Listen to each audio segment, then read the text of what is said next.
Huge campus, शानदार infrastructure, international level sports facility ही नहीं, कई सारे इंटरनेशनल और नेशनल लेवल स्पोर्ट्स इवेंट भी होस्ट कर चुका है ये यूनिवर्सिटी।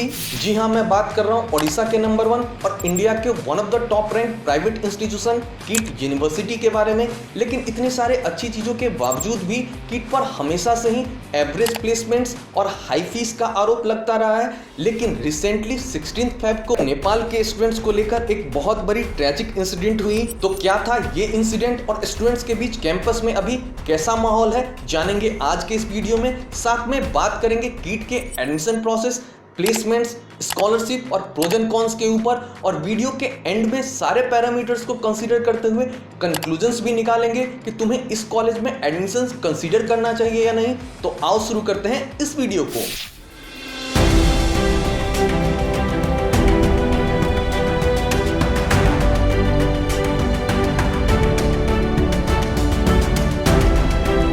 तो साल था 1992 जब कीट को इंडस्ट्रियल ट्रेनिंग इंस्टीट्यूट के नाम से महज 12 स्टूडेंट्स और 2 फैकल्टी के साथ शुरू किया गया था। लेकिन 1997 वो साल था जहां से कीट की ग्रोथ स्टोरी शुरू हुई। इस ईयर कीट ने स्कूल ऑफ टेक्नोलॉजी और स्कूल ऑफ कंप्यूटर एप्लीकेशन के नाम से 2 इंस्टीट्यूट एस्टैब्लिश किया है। आगे चलकर 2004 में कीट को यूजीसी से डीम्ड टू बी यूनिवर्सिटी का स्टेटस मिला और तब जाकर इसके नेम को चेंज करके इसका नाम कीट यूनिवर्सिटी रखा गया। लेकिन फिर 2017 में यूजीसी ने एक ऑर्डर पास किया जिसके हिसाब से जितने भी university deemed to be university के कैटेगरी में आते थे उन्हें अपने नाम से यूनिवर्सिटी हटाना था। तब जाकर कीट ने अपने नाम से यूनिवर्सिटी हटाया और तब से इसे कीट कहा जाने लगा। कीट ने पिछले कुछ सालों में कितना ग्रोथ किया है इसका अंदाजा सिर्फ इस बात से लगाया जा सकता है कि महज 12 स्टूडेंट्स और 2 फैकल्टी के साथ एस्टैब्लिश की गई इस यूनिवर्सिटी की नेटवर्थ 2020 में $1.2 बिलियन थी। कीट का पूरे इंडिया में फिलहाल सिर्फ एक ही कैंपस है जो कि ओडिशा के भुवनेश्वर में सिचुएटेड है और इसे बहुत शानदार इंफ्रास्ट्रक्चर के साथ 25+ स्क्वायर किलोमीटर्स में बनाया गया है। यदि रैंकिंग्स और एक्रीडेशन की बात करूं तो 2024 की NIRF रैंकिंग में इंजीनियरिंग प्रोग्राम के कैटेगरी में इसे 37th रैंक और ओवरऑल यूनिवर्सिटी की कैटेगरी में इसे 15th रैंक मिला है। कीट को NAC से A++ ग्रेड भी मिला है और इसे नेशनल और इंटरनेशनल लेवल पर कई सारे रैंकिंग्स और अवार्ड्स भी मिले हैं जिसे आप इस इमेज में देख सकते हो। यदि मोड ऑफ एडमिशन की बात करूं तो यहाँ तुम्हें इंजीनियरिंग प्रोग्राम में एडमिशन्स के लिए इनके किटी एग्जामिनेशन में अपीयर होना होगा। किटी एक 3 आवर्स का ऑनलाइन कंप्यूटर बेस्ड एग्जामिनेशन है जिसमें फिजिक्स, केमिस्ट्री और मैथ से टोटल 120 मल्टीपल चॉइस क्वेश्चन पूछे जाते हैं। यदि मार्किंग स्कीम की बात करूं तो तुम्हें हर करेक्ट आंसर के लिए +4 और रॉन्ग आंसर के लिए -1 मार्क मिलेगा। यदि इंजीनियरिंग प्रोग्राम में एडमिशन्स के लिए एलिजिबिलिटी की बात करूं तो तुम्हारा 10+2 2023 या 2024 में कंप्लीट होना चाहिए या फिर इस करंट ईयर कंप्लीट हो जाना चाहिए। साथ ही साथ तुम्हारे PCM ग्रुप में मार्क्स का टोटल मिनिमम 60% होना चाहिए। अब बात कर लेते हैं एक ऐसे एग्जामिनेशन की जिसे इंडिया का first new age examination system कहा जाता है और मेरे हिसाब से तुम्हें इसके लिए जरूर अप्लाई करना चाहिए क्योंकि इसके एक सिंगल एप्लीकेशन को कंप्लीट करके तुम इंडिया के 1200+ कॉलेजेस और 250+ यूनिवर्सिटीज़ में एडमिशन्स ले सकते हो और तुम्हें इतने सारे मल्टीपल सेपरेट एप्लीकेशंस करने की ज़रूरत नहीं पड़ेगी। इस एग्जामिनेशन का नाम है AICEE यानी कि all India combined entrance examination. AICEE examination को होम बेस्ड मोड और सेंटर बेस्ड मोड दोनों मोड में ऑर्गेनाइज किया जाता है। होम बेस्ड मोड में तुम अपने घर से ही कंफर्टेबली बैठ के लैपटॉप, डेस्कटॉप, टैबलेट या फिर PC की हेल्प से इस एग्जामिनेशन में अपीयर हो सकते हो। सेंटर बेस्ड मोड में तुम अपना एग्जामिनेशन सिटी सेलेक्ट करके इस एग्जामिनेशन में अपीयर हो सकते हो। इसके अलावा AICEE के टॉप रैंकर्स के लिए कॉलेज फीस में अप टू 100% तक का फीस कंसेशन भी है और इसका एग्जामिनेशन पैटर्न भी अदर इंजीनियरिंग एग्जामिनेशन की तरह ही है जहां 2 आवर्स में टोटल 120 मल्टीपल चॉइस क्वेश्चन पूछे जाते हैं जिसमें फिजिक्स, केमिस्ट्री, मैथमेटिक्स और जनरल अवेयरनेस के सेक्शन से 30 क्वेश्चंस ईच होता है, नेगेटिव मार्किंग 1/3 है। तो यदि तुम 12th क्लास के स्टूडेंट हो और इस ईयर इंजीनियरिंग प्रोग्राम में एडमिशन की सोच रहे हो तो इस एग्जामिनेशन के लिए अप्लाई करना बिल्कुल भी मिस मत करना। AICEE के एप्लीकेशन के लिए तुम AICEE के ऑफिशियल वेबसाइट www.aiceee.in को विजिट कर सकते हो। एप्लीकेशन लिंक मैंने वीडियो के डिस्क्रिप्शन में भी डाल दिया है। अब फिर से लौटते हैं कीट के ऊपर और बात कर लेते हैं 4 ईयर इंजीनियरिंग प्रोग्राम के फीस की। तो यहाँ स्क्रीन पर तुम B Tech in civil, electrical, mechanical जैसे ब्रांचेज की फीस 1,75,000 पर सेमेस्टर यानी कि 3.5 lakh per year. B Tech in electronics and telecommunication, electronics and computer science engineering और इलेक्ट्रॉनिक्स एंड इलेक्ट्रिकल इंजीनियरिंग जैसे ब्रांचेज की फीस 2 लाख पर सेमेस्टर यानी कि 4 lakh per year. B Tech in computer science engineering, information technology, computer science and system engineering और computer science and communication engineering जैसे branches की fees 2.20 lakh per semester यानी कि 4.40 lakh per year. और B Tech in computer science engineering with AIML, data science जैसे branches की fees 2.20 lakh per semester यानी कि 4.40 लाख पर ईयर का है।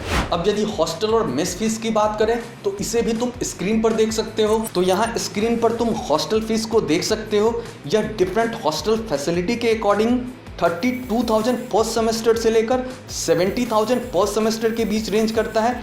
डिपेंड करता है कि तुम कौन सा हॉस्टल फैसिलिटी चूज करते हो। यदि मेस फीस की बात करें तो यह अराउंड 20,000 पर सेमेस्टर से लेकर 30,000 पर सेमेस्टर के बीच रेंज करता है। अब यदि इस हिसाब से तुम टोटल 4 इयर्स के इंजीनियरिंग प्रोग्राम के फीस को कैलकुलेट करोगे तो यह इंजीनियरिंग के डिफरेंट ब्रांचेज और डिफरेंट हॉस्टल फैसिलिटी के अकॉर्डिंग 19 लाख से लेकर 26 लाख के बीच रेंज करता है। अब यदि कीट में ऑफर्ड स्कॉलरशिप या फिर फीस कंसेशन की बात करें तो यहाँ इंजीनियरिंग स्टूडेंट्स के लिए जनरली 3 तरह के स्कॉलरशिप प्रोग्राम देखने को मिलते हैं, जिसमें पहला है tuition fee waiver for BPL card holders. इसके थ्रू टोटल सैंक्शनड इनटेक में से 5% सीट्स पर BPL कार्ड होल्डर्स को फीस वेवर मिलता है। दूसरा है कीट मेरिट स्कॉलरशिप। इसके थ्रू यूनिवर्सिटी के टॉपर्स को उनके सेमेस्टर में परफॉर्मेंस के अकॉर्डिंग स्कॉलरशिप या फिर फीस कंसेशन मिलता है। तीसरा और सबसे पॉपुलर है किट्टी मेरिट स्कॉलरशिप। इसके थ्रू किट्टी एग्जाम के टॉप रैंकर को फ्री एजुकेशन और इसके बाद टॉप 1000 रैंक होल्डर्स को 1,20,000 पर ईयर का फीस वेवर मिलता है। अब बात कर लेते हैं कीट से रिलेटेड सबसे इंपॉर्टेंट टॉपिक यानी कि कीट के प्लेसमेंट्स के बारे में, क्योंकि यही वो फैक्टर है जिसको देखकर तुम कॉलेज डिसाइड करते हो। तो यहाँ स्क्रीन पर तुम इनके ऑफिशियल प्लेसमेंट स्टैट्स को देख सकते हो, जिसके हिसाब से 2024 में यहाँ offered highest CTC 53 lakh per annum का रहा है। यदि सिर्फ इंजीनियरिंग स्टूडेंट्स के प्लेसमेंट के बारे में बात करें तो यहाँ 2024 में टोटल 390 प्लस कंपनीज ने विजिट किया था, जिन्होंने टोटल 3125 जॉब ऑफर्स स्टूडेंट्स को दिया था, जिसमें से 1500 प्लस ड्रीम ऑफर्स थे, जिन ड्रीम ऑफर्स का average CTC around 8.5 lakh per annum का रहा था। हाईएस्ट पैकेज जो कि 53 लाख का था वो यूगाबाइट नाम की कंपनी ने दिया था।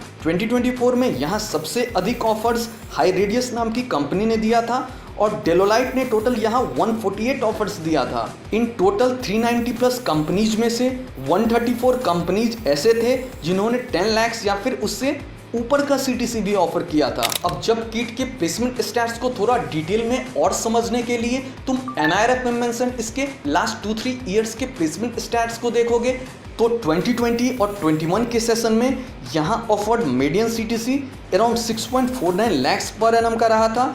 21-22 के सेशन में median offered CTC 4.5 lakh per annum के अराउंड रहा था और 22-23 के सेशन में यहाँ offered median CTC around 7.5 lakh per year का रहा था। 2023 के सेशन में यहाँ टोटल 3619 स्टूडेंट्स में से 2636 स्टूडेंट्स को प्लेसमेंट्स ऑफर हुआ था।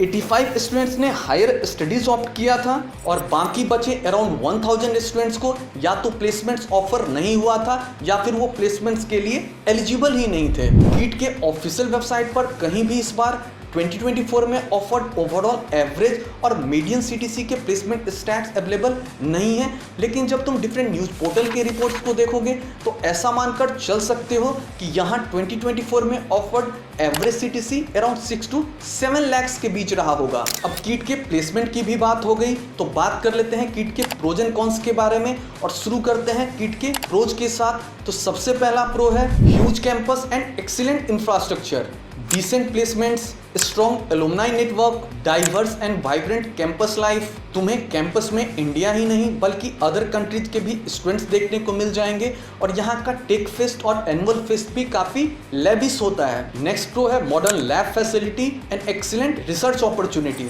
अब यदि कुछ कॉन्स की बात करें तो वो है क्राउडेड कैंपस। यदि तुम टोटल स्टूडेंट्स के नंबर्स को देखोगे तो यहाँ सारे प्रोग्राम्स को मिलाकर 30 to 40,000 स्टूडेंट्स कैंपस में होते हैं, तो कैंपस तुम्हें काफ़ी क्राउडेड लग सकता है। दूसरा कौन है हाई फीस। यहाँ से भी इंजीनियरिंग करने का टोटल कॉस्ट अराउंड 25 lakhs हो सकता है। तीसरा कौन है नॉट सो ग्रेट ROI। कई सारे स्टूडेंट्स को ROI कम लग सकता है क्योंकि यहाँ की फीस भी अराउंड 25 lakhs है और यहाँ offered average CTC around 6 to 7 lakhs का ही होता है, तो कई सारे स्टूडेंट्स को ROI भी कम लग सकता है। अब बात करते हैं कीट में रिसेंटली हुई एक ट्रेजिक इंसिडेंट की, जिसमें नेपाल की एक स्टूडेंट प्रकृति लामसाल ने कमिट किया था और कीट के एडमिनिस्ट्रेशन पर नेपाल के स्टूडेंट्स ने टाइम पर एक्शन ना लेने और मामले को दबाने का आरोप लगाया था। हुआ कुछ यूं था कि प्रकृति लामसाल और आद्विक श्रीवास्तव एक दूसरे के साथ रिलेशनशिप में थे, जिनका लास्ट ईयर नवंबर के आसपास ब्रेकअप हो चुका था, जिसकी कंफर्मेशन हमें इस मेल से भी मिलती है। लेकिन उनके फ्रेंड्स का कहना है कि ब्रेकअप के बाद भी आद्विक श्रीवास्तव प्रकृति लामसाल को कई सारी चीज़ों को लेकर ब्लैकमेल करता था, जिससे तंग आकर 16 Feb से कुछ दिनों पहले प्रकृति ने कीट के IRO ऑफिस में कंप्लेन भी किया था, लेकिन जिस पर कीट एडमिनिस्ट्रेशन ने कोई प्रॉपर एक्शन नहीं लिया। लेकिन कंप्लेन देने के कुछ दिनों के बाद ही कीट में एनुअल फेस्ट शुरू होने वाला था, जो कि 14 Feb से लेकर 16 Feb तक चलता। तो सारे स्टूडेंट्स उसको लेकर काफ़ी एक्साइटेड हो गए थे और सभी स्टूडेंट्स उसमें बिजी भी हो गए थे। लेकिन तभी एनुअल फेस्ट के अंतिम दिन यानी कि 16 Feb को हॉस्टल से खबर आई कि प्रकृति लामसाल ने कमिट कर लिया है। जैसे ही ये न्यूज़ धीरे धीरे नेपाल के स्टूडेंट्स को पता चला, उन्होंने प्रोटेस्ट करना शुरू कर दिया। उनका कहना था कि पुलिस को बिना इन्फॉर्म किए हुए प्रकृति की बॉडी कीट के ही किम्स हॉस्पिटल में कैसे शिफ्ट किया गया और उसके लैपटॉप और फोन से भी छेड़छाड़ किया गया है। दूसरे तरफ कुछ स्टूडेंट्स मर्डर कॉन्स्पिरेसी की भी बात करने लगे, क्योंकि उन्हें पता लगा कि के ठीक कुछ घंटे पहले यानी कि 1:47 पर आद्विक श्रीवास्तव ने अपने घर लखनऊ के लिए फ्लाइट बुक किया है और वो कैंपस से भागने की फिराक में था, जिसे बाद में पुलिस ने एयरपोर्ट से गिरफ्तार किया। प्रकृति के पेरेंट्स का कहना था कि उनकी बात प्रकृति से 2:51 पे हुई थी, तो उनका कहना था कि प्रकृति एकदम नॉर्मल तरीके से बात कर रही थी और उस पर किसी भी तरह का प्रेशर या फिर घबराहट नहीं दिख रहा था। जब धीरे धीरे कई सारे बातें सामने आई तो नेपाल के स्टूडेंट्स और भी प्रोटेस्ट करने लगे और उनके साथ कुछ इंडियन स्टूडेंट्स और बाहर से आए हुए स्टूडेंट्स भी इस प्रोटेस्ट में शामिल हो गए। प्रोटेस्ट करने के साथ साथ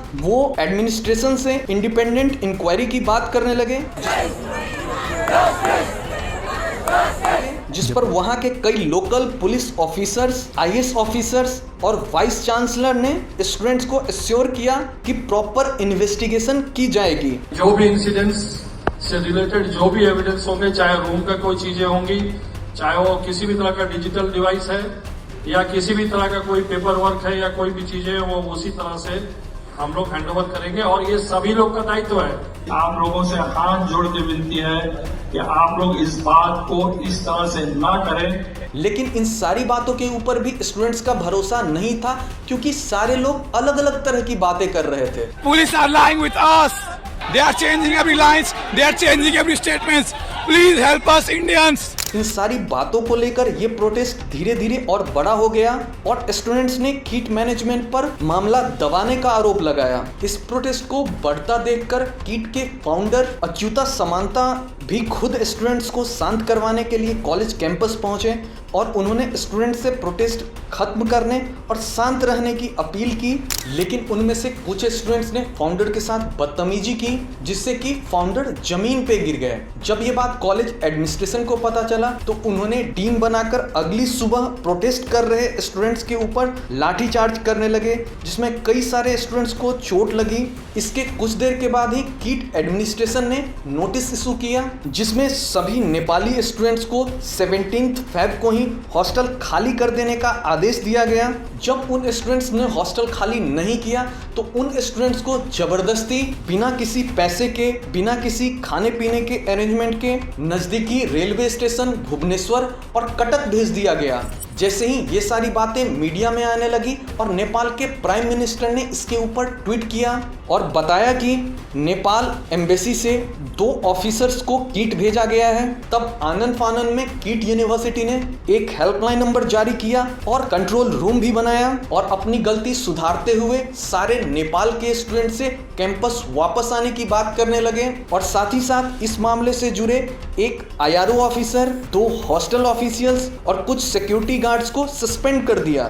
यदि कीट में अभी प्रेजेंट सिचुएशन की बात करें तो चीजें धीरे धीरे नॉर्मल हो रही हैं। कई सारे स्टूडेंट्स कैंपस वापस लौट चुके हैं और गवर्नमेंट और कीट एडमिनिस्ट्रेशन भी स्टूडेंट्स से लगातार अपील कर रही है कि वो कैंपस वापस लौट जाएं। साथ ही कैंपस में करंट स्टूडेंट्स के माहौल को देखने के लिए कीट एडमिनिस्ट्रेशन नेपाल के पेरेंट्स को भी इनवाइट कर रही है, ताकि वो लोग भी आकर सेफ्टी के अरेंजमेंट को देख सकें और अपने बच्चों को दोबारा कैंपस वापस भेज सकें। पुलिस अभी भी प्रकृति लामसाल के मामलों की जांच कर रही है, लेकिन कैंपस में नेपाल के स्टूडेंट्स को छोड़ के बाकी सभी स्टूडेंट्स की क्लासेस रेगुलर चल रही है। अब मुझे लगता है कि मैंने आज के इस वीडियो में कीट से रिलेटेड लगभग हर टॉपिक को कवर कर लिया है, तो सारे पैरामीटर के बेसिस पे बात कर लेते हैं कंक्लूजन्स के ऊपर कि तुम्हें कीट में एडमिशंस कंसीडर करना चाहिए या नहीं। तो कीट का इंफ्रास्ट्रक्चर शानदार है, स्पोर्ट्स फैसिलिटी भी इंटरनेशनल लेवल का है, प्लेसमेंट्स भी डिसेंट है, स्टूडेंट्स को एक्सपोजर भी अच्छा खासा मिलता है। तो बस एक ही दिक्कत है हाई फीस की।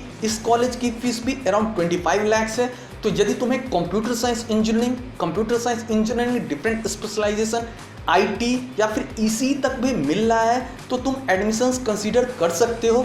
लेकिन यदि तुम्हें कोर ब्रांच जैसे कि सिविल, मैकेनिकल जैसा ब्रांच मिल रहा है तो यहाँ प्लेसमेंट की उतनी अच्छी अपॉर्चुनिटी नहीं है। तो एडमिशन लेने से पहले इस बात को तुम ध्यान में रखना। जैसा कि मैंने तुम्हें पहले भी बताया था, कीट की भी फीस हाई है, तो यदि तुम इतना फीस इजीली अफोर्ड कर सकते हो तो ही कीट में एडमिशन की सोचना। और यदि तुम इतना फीस अफोर्ड कर सकते हो तो पहले प्रायोरिटी में MIT मणिपाल और VIT वेलोर को रखना, और यदि वहां एडमिशंस नहीं होता है तो ही कीट में एडमिशंस को कंसीडर करना। तो अब मिलते हैं नेक्स्ट वीडियो में। आई रियली होप कि मेरा यह वीडियो तुम सभी को पसंद आया होगा। ऐसे ही इंफॉर्मेटिव वीडियोस के लिए do like, comment, share and subscribe this channel.